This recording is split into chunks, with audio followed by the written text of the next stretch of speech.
abriu nesse último dia.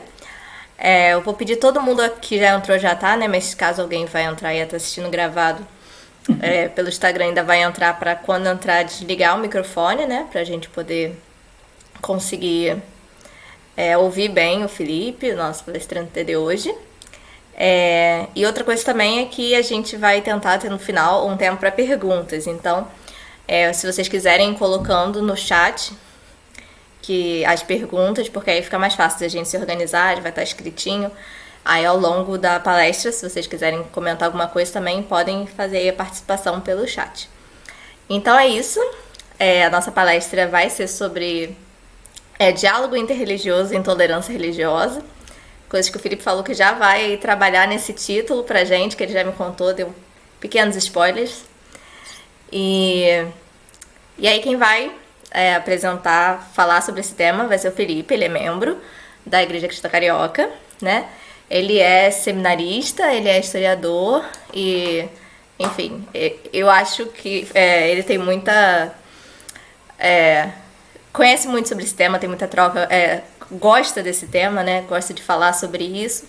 Então eu já vou abrir para ele começar a dialogar com a gente.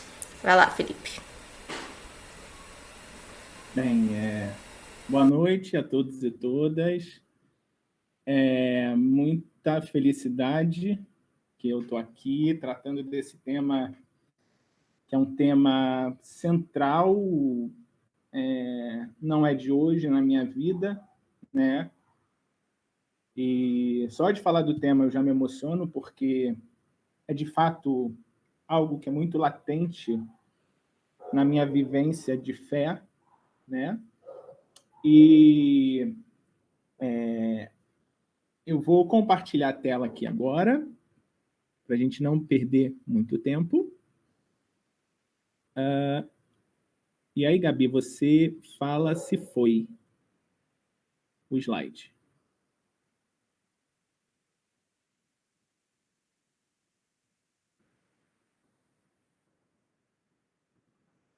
Porque eu estou falando olhando para o slide.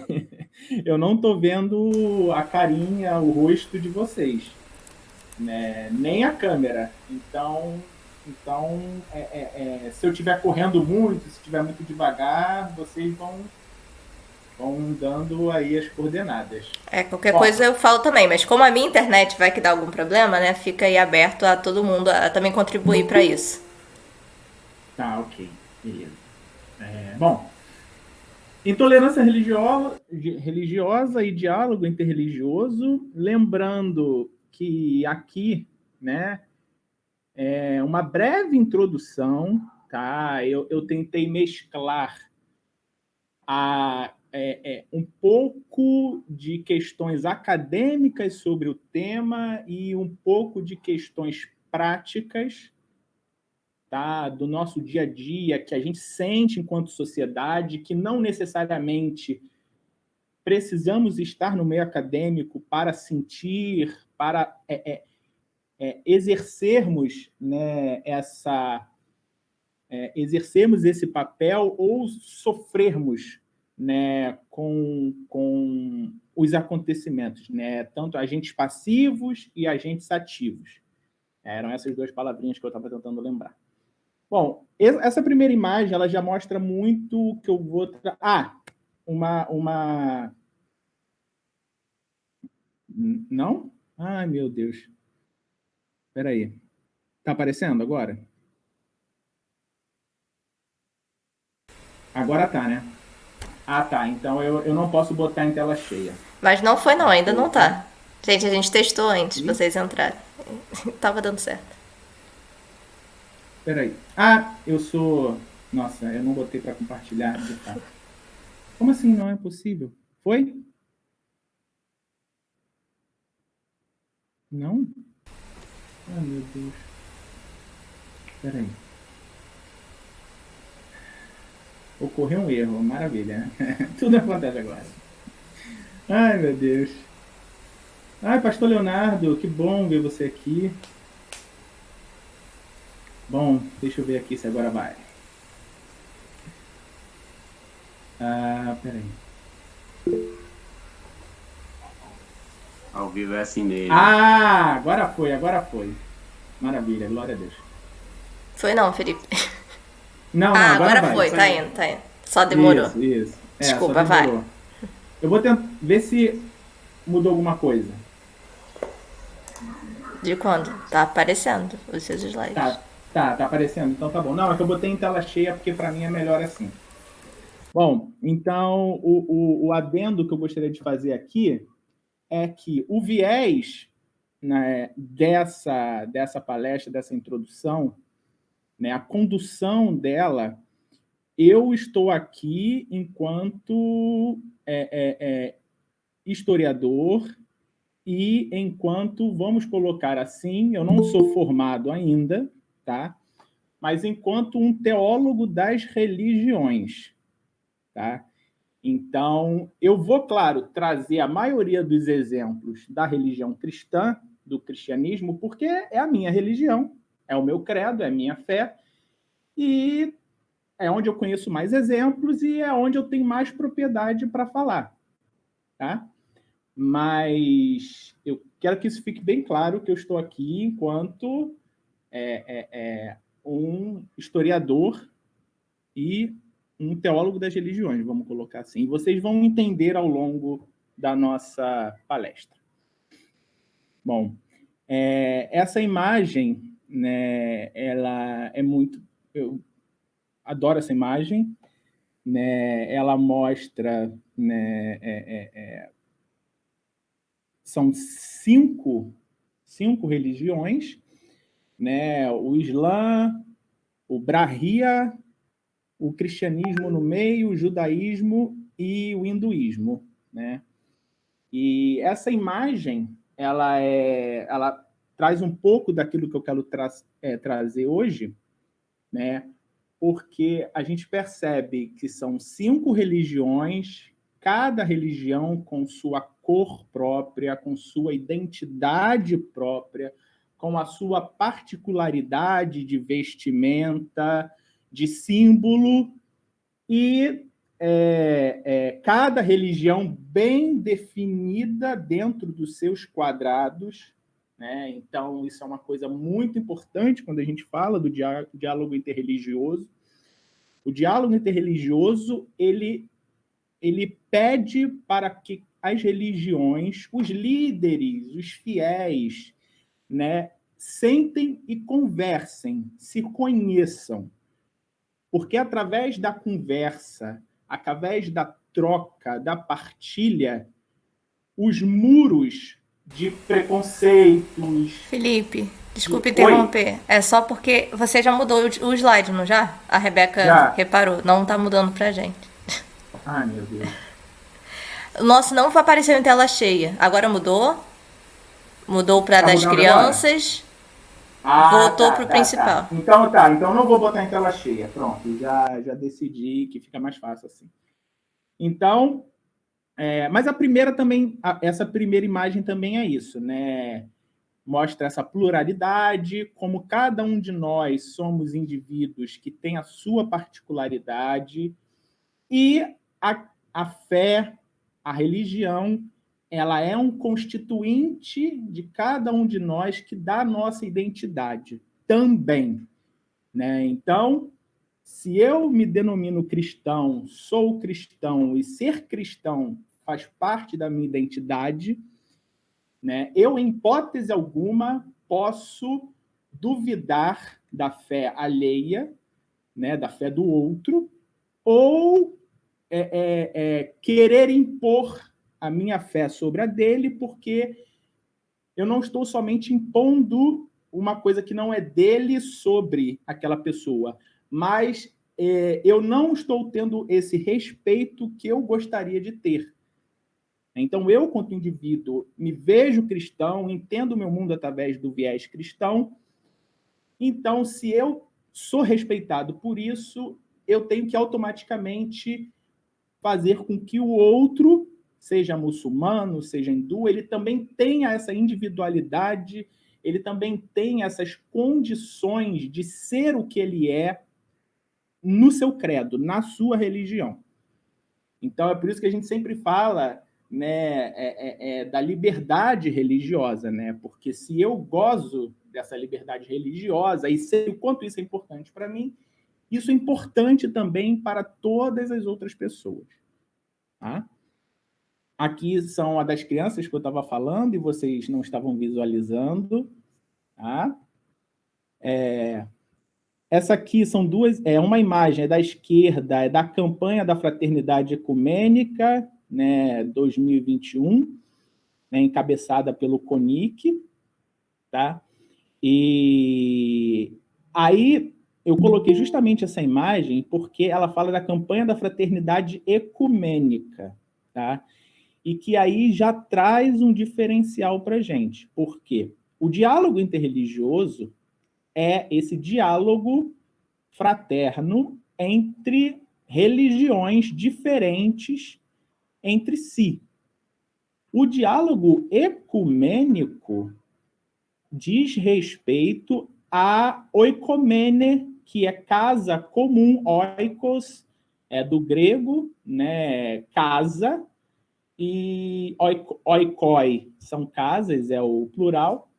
Então, de oiko, casa comum, então, dessa conversa, dessa união, né, em conversa, em partilha de todas as denominações e vertentes cristãs. Então, o ecumenismo ele é um diálogo particular para quem é cristão. Tá? E a Rebeca chegou agora, então eu vou parar aqui rapidinho, nem 5 minutos, para abrir lá para ela. Gente, perdoa, mas é rapidinho. Enquanto isso, eu vou dando avisos. Deixa eu voltar aqui para minha câmera.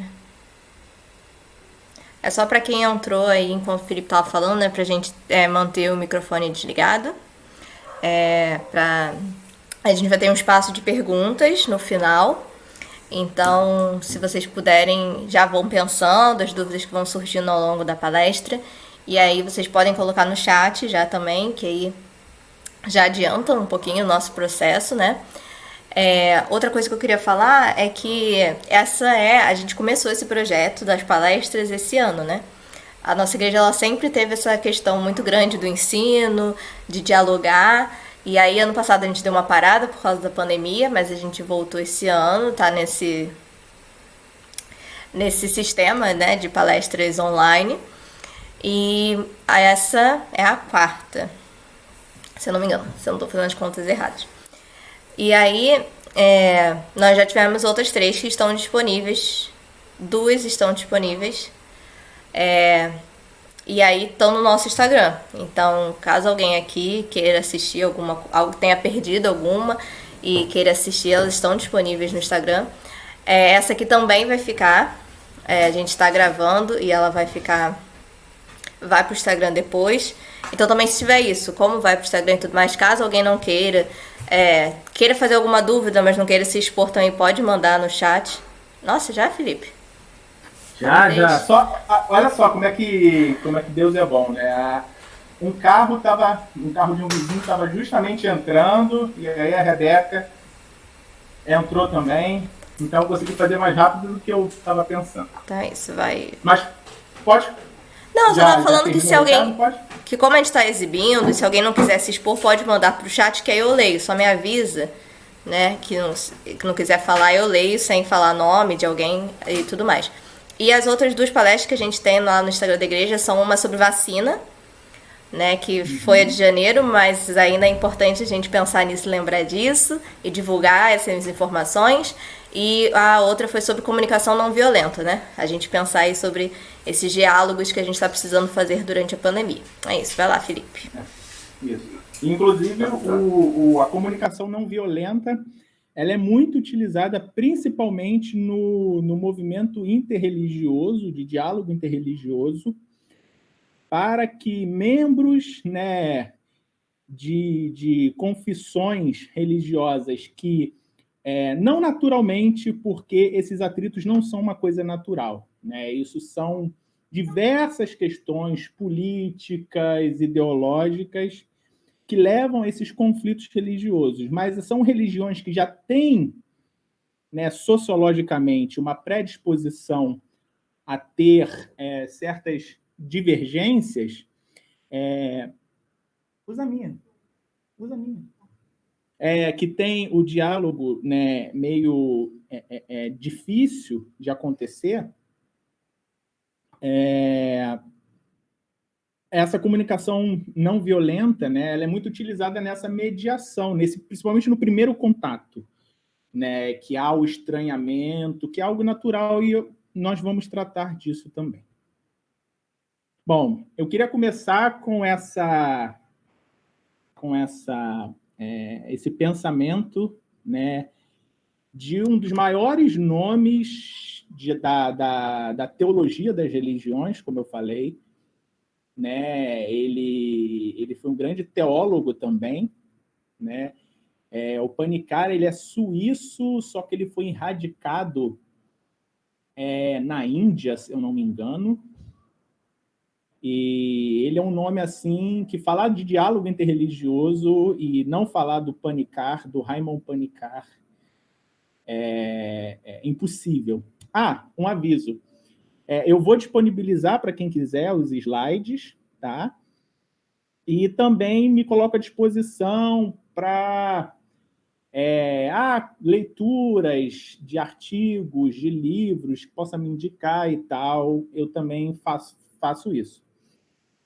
Então, diz assim, o Panikkar. A partir do momento em que as tradições da humanidade entram em contato de uma forma mais íntima e ampla do que nos campos de batalha ou em ocasiões de encontros fortuitos, instala-se uma situação inédita. A religião do vizinho me interroga, e essa religião, né, ela me interroga sem que eu possa escapar, tanto sobre o meu comportamento com relação a ele, quanto sobre como considero minha própria religião. De fato, não podemos evitar de comparar, julgar, né? E aí julgar no sentido, né, de fazer julgamentos, não necessariamente julgamentos ruins, tá? E cedo ou tarde tomar uma decisão, né? E qual decisão será essa, né? O meu objetivo aqui é que a gente tome essa decisão de uma forma procurando entender esse outro, né? E tomarmos essa decisão de acolhê-lo, ouvir primeiro, né? E estarmos dispostos a dialogar, né? Mas fica essa frase do Panikkar para dar essa introdução. Bom, peraí. Tá. Então, a acolhida da diversidade religiosa e do diálogo interreligioso são fundamentais, que se apresentam, são desafios fundamentais que se apresentam neste tão conturbado século XXI em que vivemos. E principalmente após o 11 de setembro, tá, de 2001, vai ser, né, o que acontece nas Torres Gêmeas, né? Isso vai acirrar muito a questão religiosa, tá? Principalmente dos cristãos com os muçulmanos, tá? Mas eu não vou entrar muito nessa polêmica, mas é um marco do século XXI com relação ao diálogo interreligioso. Não é à toa que é nesse século que vão haver mais estranhamentos entre os cristãos e muçulmanos, mas também vai ser quando os líderes religiosos, né, principalmente cristãos, e aí muito na figura, né, do Papa João Paulo II, o Bento XVI, o Joseph Ratzinger, e agora com o Papa Francisco, mais agora com o Papa Francisco, inclusive, que vai ter essa predisposição em se colocar a dialogar e a compartilhar com os muçulmanos, que é para tentar entender, né, chegar a um denominador comum, uma compreensão, né? Não há como desconhecer o enigma que preside a diferença religiosa e os misteriosos caminhos que levam os seres humanos a buscar permanentemente um novo entendimento e compreensão na sua trajetória de vida. O outro está aí, cada vez mais... E depois eu vou falar um pouco sobre esse outro. Está aí. Cada vez mais próximo para uma interação social, provocando os seus parceiros a uma ampliação de olhar e ao enriquecimento de si com uma miríades, ou seja, com diversas novas possibilidades. Uma nova tentativa de diálogo entre as religiões, apesar de complexo e difícil, né? Eu sei que essa questão do diálogo religioso não é algo fácil, é algo muito difícil, revela-se hoje essencial para que juntos possamos almejar relações humanas dignas e respeitosas. Então, o diálogo religioso ele tem que ser buscado, tá, com o objetivo de tornar as relações humanas mais dignas e respeitosas. E não só isso, mas para que nós juntos, é aquela visão do ecumenismo, da casa comum, né, que eu falei, que é uma visão, um diálogo específico para nós cristãos, né, vamos colocar assim, da nossa turma, né? Mas essa noção de casa comum, ela também pode ser utilizada no diálogo interreligioso, porque a religião, ela ainda é, como eu falei no início, né, um constituinte essencial do ser humano, né, de vários povos ainda. Né? Então, no Brasil, então, né, a gente nem precisa ficar aqui falando muito. Né? Então, a gente só vai conseguir ter uma religião, né, ter com que as religiões contribuam entre si para a gente guardar o meio ambiente, por exemplo, para as causas ambientais, se houver o diálogo entre nós. Se houver esse diálogo entre nós. Sem esse diálogo, a gente vai ficar truncado, a gente vai ficar com preconceitos na nossa mente, e aí a gente acaba nunca saindo do lugar e sempre dando voltas e voltas e voltas. Né? É bom precisarmos que, ao sentarmos na mesma mesa da partilha religiosa, isso não significa que iremos apagar as particularidades de cada religião. Isso é muito importante. Por maiores falácias, né, e trazendo para um termo moderno, fake news, né, que se tem do diálogo interreligioso, é que o diálogo religioso ele quer pegar todas as religiões, colocar dentro de um círculo comum e transformar tudo numa coisa só. Não. Isso é um pensamento propagandeado pelos fundamentalistas, principalmente cristãos, dos Estados Unidos.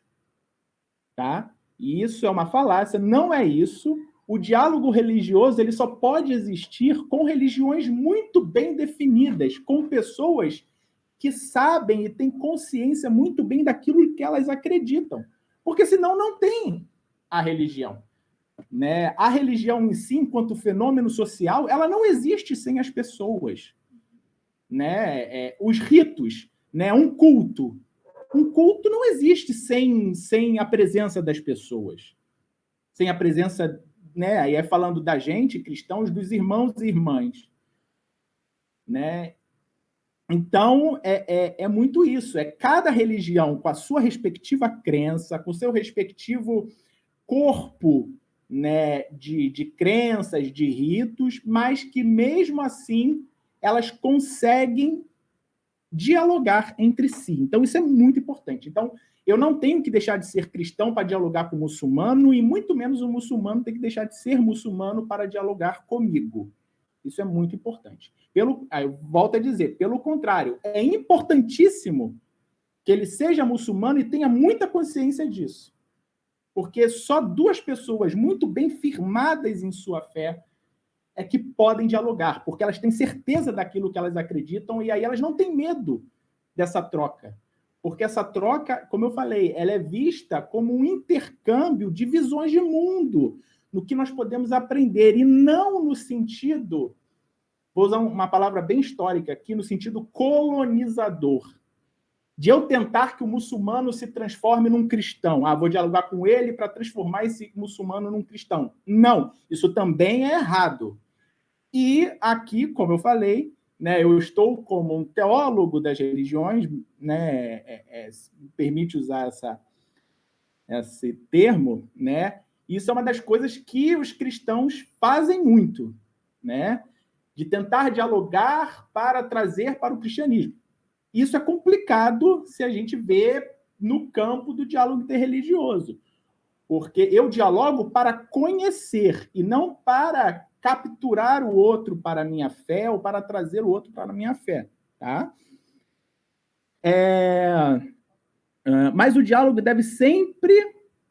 Então, é bom precisarmos que, ao sentarmos na mesa... Isso não significa que devemos apagar a particularidade, ok. Ou simplesmente buscar um denominador comum. Também não é isso o diálogo. Mas o diálogo deve sempre nos mobilizar na perspectiva de encontrarmos semelhanças nas diferenças. Então, isso é uma coisa também muito importante. As religiões, elas são diferentes entre si, mas essas diferenças não são diferenças necessariamente antagônicas. Tá? Então, isso é muito importante. Então, é nessas diferenças a gente pode encontrar semelhanças para que a gente desenvolva um diálogo, um conhecer do outro, né?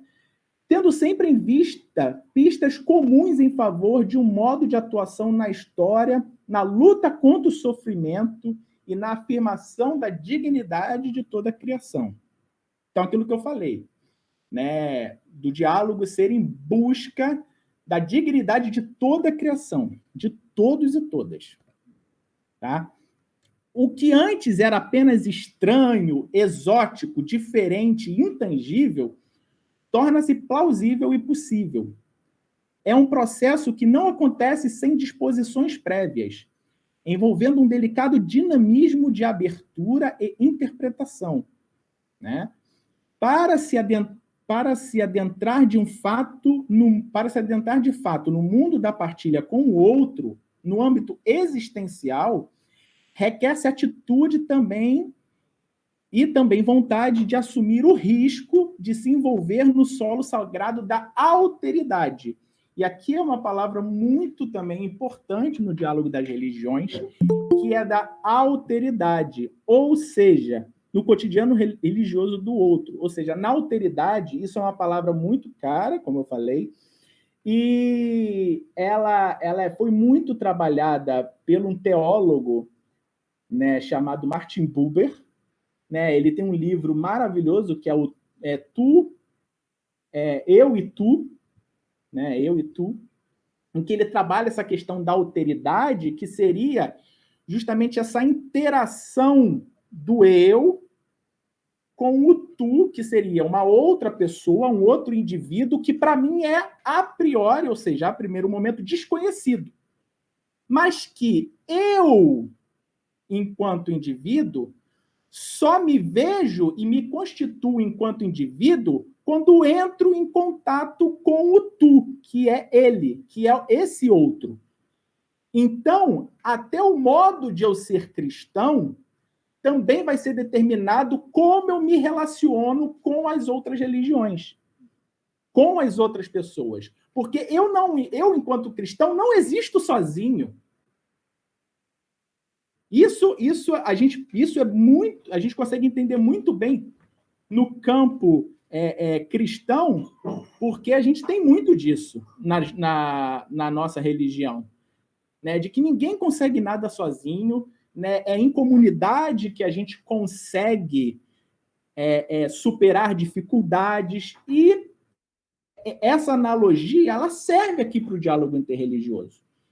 Eu só sou um ser, né, diante do mundo em contato com o outro, tendo essa alteridade, essa troca, né? Trata-se de uma aventura corajosa, pois o diálogo verdadeiro implica em humildade e abertura sincera, feita com o coração. Toda conversação dialogal é um lugar inquietante no qual o sujeito se dispõe a arriscar toda a sua atual autocompreensão ao levar a sério as posições do outro, que também exige para si o reconhecimento de sua autenticidade e verdade. Tá?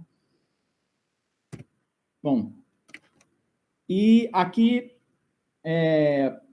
chegando em tempos de globalização e pluralização, então eu vou tentar correr um pouquinho aqui, e diz assim: as fronteiras se estreitam, os povos e as suas respectivas culturas ganham uma proximidade jamais experimentada.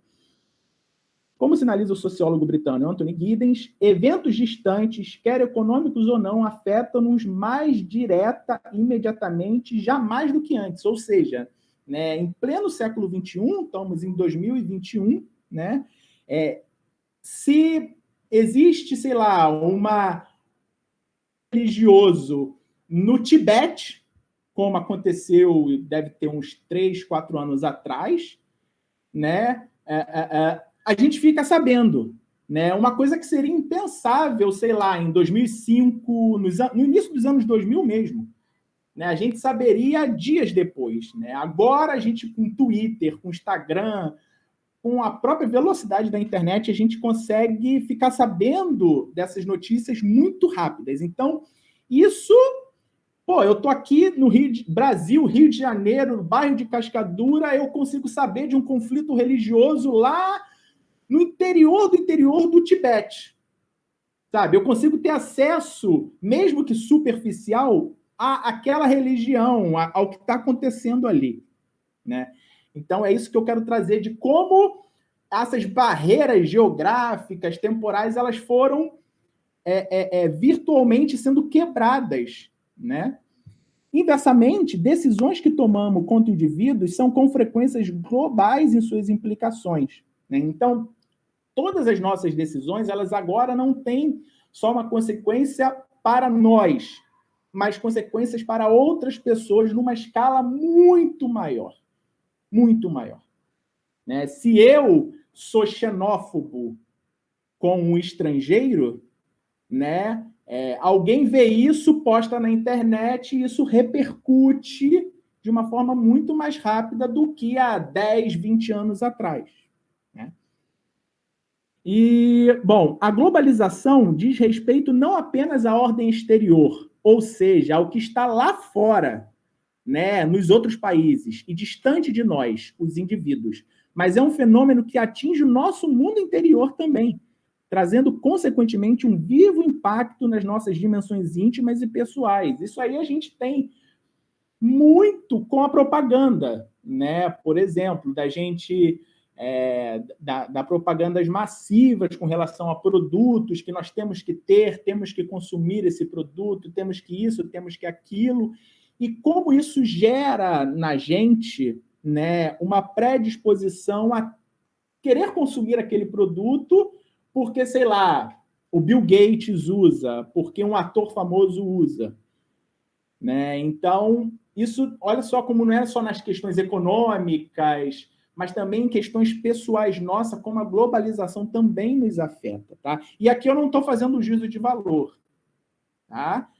A globalização é um fenômeno que, historicamente, se iniciou lá no século XV e XVI, com as grandes navegações, quando Portugal chega aqui no Brasil. Aquilo dali já é uma globalização, porque você tem 2 continentes que não se falavam há séculos e agora eles estão se falando, né?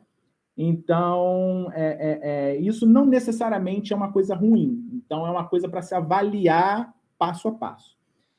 Ela repercute nos sistemas tradicionais de família, nos valores estabelecidos, nos padrões de vida e no mundo da religião. Provoca uma radical desestabilização da vida cotidiana. Né? A diversidade religiosa não é uma novidade na história da humanidade, mas um traço que acompanhou o seu desenvolvimento. A novidade é que, na atualidade, é a consciência mais viva e ciente, uma consciência mais viva e ciente dessa pluralidade. Então, a diversidade de religiões, de crenças, isso sempre existiu. Só que agora, como eu falei, isso fica para nós muito mais evidente e muito mais acessível, mesmo que de maneira indireta, tá? Lembrando aqui que sempre que alguém quer conhecer, eu quero conhecer tal religião, eu quero conhecer... Fale com alguém que professe aquela religião a priori. Não saia procurando no Google, procurando em outras ferramentas, tá? Procure alguém daquela religião e aí sim, faça o diálogo interreligioso. Faça com que aquela pessoa fale e você ouça o que ela tem a dizer. Então, né, quer conhecer de outra religião, vá a alguém e, enfim, né?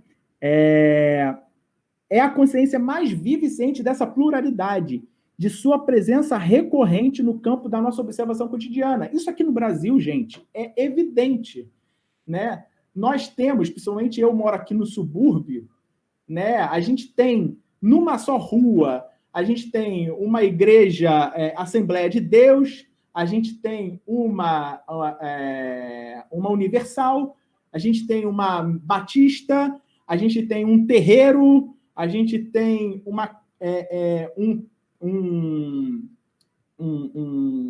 casa de umbanda, isso tudo na mesma rua, muitas das vezes. Né? Então, olha como é que isso fica evidente. Para a gente que está no Brasil, é muito mais fácil de entender isso. Né? Do que, por exemplo, nos países europeus, em que você tem, muitas das vezes, o cristianismo, várias vertentes do cristianismo e, sei lá, uma pontinha que é do Islã, uma pontinha que é budista, uma pontinha... Mas majoritariamente todo mundo se diz cristão, mesmo que não praticante. Né? Aqui no Brasil é diferente, apesar de sermos, né, numericamente ainda um país numericamente cristão, mas a religião predominantemente, assim, a maior não é o cristianismo, é o Islã. Né? A religião com o maior número de seguidores, de fiéis, é o Islã, não é o cristianismo. Tá? A pluralidade traz consigo instabilidades, inquietudes e tensões. Isso é normal num primeiro encontro, tá? Pois instaura um desequilíbrio no mundo que nós construímos ao longo da nossa vida. Né? Então, ele tende a desestabilizar, né, como diz o Peter Berger, né, a desestabilizar as autoevidências das ordens de sentido e de valor que orientam as ações e sustentam a identidade. Então, quando eu entro em contato com o outro, né, da outra religião, é um modo de vida completamente diferente do meu, em que eu tento me colocar naquilo e não consigo muitas das vezes, porque é um modo de vida completamente diferente. E é um modo de vida diferente, não que ele seja pior ou melhor, é apenas diferente. Né? E aqui é claro, cada um tem seu gosto, a sua identidade. Então, volto a dizer, não é para perdermos essa identidade, mas é simplesmente para a gente se deixar interagir com o outro, com as pessoas. Né? Muitos tendem a reagir com sede de absoluto, mediante o acirramento identitário. É assim que se explica a irrupção de diversos fundamentalismos ou integrismos no mundo atual. Né, é uma típica reação de defesa cognitiva, né, defesa de suas crenças em face da insegurança de um mundo carregado de possibilidades e interpretações. Muros protetores são, então, erguidos para amparar os indivíduos e aliviá-los da necessidade de reinventar o mundo a cada dia. Então, muitas das pessoas que não gostam do diálogo interreligioso, acham que isso é uma coisa que vai roubar a minha fé, vai roubar a fé, isso é uma reação honesta e que acontece, né, visto que a pessoa, para entrar no diálogo religioso, né, ela tem que abaixar essa guarda. É o que eu falo da questão da humildade, né, que a gente falou da questão da humildade, de deixar o outro falar. Né? Se a gente ficar erguendo muro em cima de muro, a gente nunca vai conhecer a outra pessoa. Isso só vai impedir que a gente enxergue essa pessoa cada vez mais. Né? Então, e aí fica para nós, principalmente cristãos, é fazer pontes e não muros. É fazer pontes. Com razão, assim, o sociólogo e teólogo luterano Peter Berger, que fala, né, que os projetos restauradores incluem quase sempre uma reação ao pluralismo, seja limitando o seu poder de ação ou mesmo suprimindo, para evitar o pedaço fardo da construção de alternativas. Então, o diálogo, e aqui é uma parte mais teórica, que eu falei mais acadêmica, mas é que eu acho importante a gente ter. E como eu falei, Felipe, não estou conseguindo ler, não estou conseguindo acompanhar, eu vou disponibilizar esse slide para vocês. Fiquem tranquilos. Tá? Então, o diálogo interreligioso não deve ser confundido com diálogo ecumênico e nem com diálogo intercredal, que é intercredos, e nós vamos ver aqui mais à frente. O diálogo ecumênico, como eu falei para vocês no início, tá? É o diálogo entre a fé cristã, então, que católicos, protestantes, luteranos, metodistas, ortodoxos russos, coptas, armênios, todas essas vertentes do cristianismo, elas possam conversar entre si. E fique bem claro aqui, é conversar, tá? Não é transformar tudo num cristianismo só. Não é isso. É que manter cada um no seu quadrado, cada um na sua tradição, porque isso enriquece ainda mais. Né? Eu, né, posso falar mais de mim do que qualquer outra pessoa. A minha fé cristã, ao meu ver e para mim, ficou muito mais rica e muito mais sólida quando eu comecei lá em 2013, 2012, estudar outras vertentes cristãs, principalmente os coptas. Aquilo só engrandeceu, só me trouxe mais fé para o meu coração. Só me deixou mais cristão ainda. Né? Em nenhum momento eu quis ser copta ou quis ser ortodoxo etíope. Né? Mas aquilo me deu profundidade histórica, profundidade espiritual. E para mim foi muito importante isso. Tá? Então eu não vou ler isso aqui, porque depois vocês podem ler com calma. Tá? O diálogo intercredal é o diálogo, ou melhor, o triálogo entre os três credos monoteístas, tá? Ou seja, da tradição abraâmica, ou seja, o judaísmo, o cristianismo e o islã, tá? Eles têm bases, tá? Muito sólidas e consolidadas na fé abraâmica. Então, o Abraão, ele seria o pai, vamos colocar assim, dessas três religiões, né? Desses três credos, o judaísmo, o cristianismo e o islã.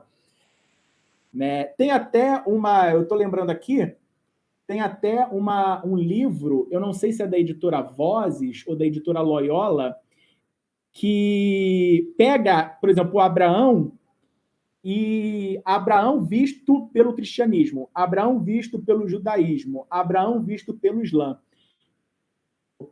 O de Moisés, né, visto pelo judaísmo, pelo cristianismo e pelo islã, e Adão e Eva. Né? Nossa, é maravilhoso você perceber como o islã, como o judaísmo, é o islã que é mais diferente assim da nossa fé cristã, né? Eles interpretam esses personagens, por exemplo, o islã, o primeiro profeta, né? Ele não é o principal é o profeta Muhammad, né? Mas o primeiro é Adão. E pô, eu acho isso sensacional. E você buscar isso na religião. Mas por que eles acham isso? Muito além de ser o primeiro ser humano criado por Deus, né, tem um porquê daquilo. E eu acho isso belíssimo. Isso mostra a pluralidade de Deus, pluralidade do Espírito, né, no mundo, em nós. Né? Eu vou tratar disso um pouco mais para frente.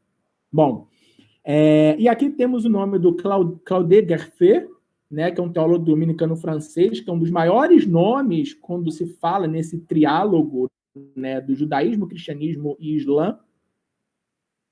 E aí o diálogo interreligioso, tá?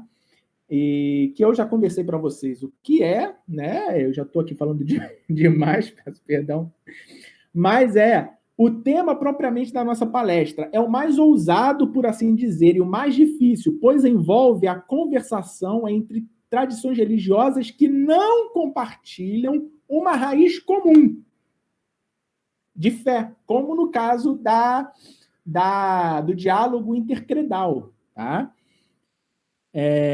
O pressuposto básico do DIR, né, diálogo interreligioso, é a crença na possibilidade do mysterium salutis, ou seja, desse mistério da parte de Deus Criador operar para além dos limites institucionais do cristianismo. Né? A admissão desta possibilidade deu abertura ao desenvolvimento de uma vertente diferente do pensamento teológico, a teologia das religiões, que é a abordagem que eu estou trazendo aqui para vocês. Tá? E aí o Claude Gerfé, que também é um grande nome para o diálogo interreligioso, ele diz assim: a tarefa histórica da teologia consiste em refletir sobre a inscrição do absoluto, do eterno, do Deus, da divindade, né, do mistério de Cristo nas outras tradições religiosas, não só no cristianismo, em repensar de novo a relação entre a igreja visível, que é cada um de nós, e o reino de Deus.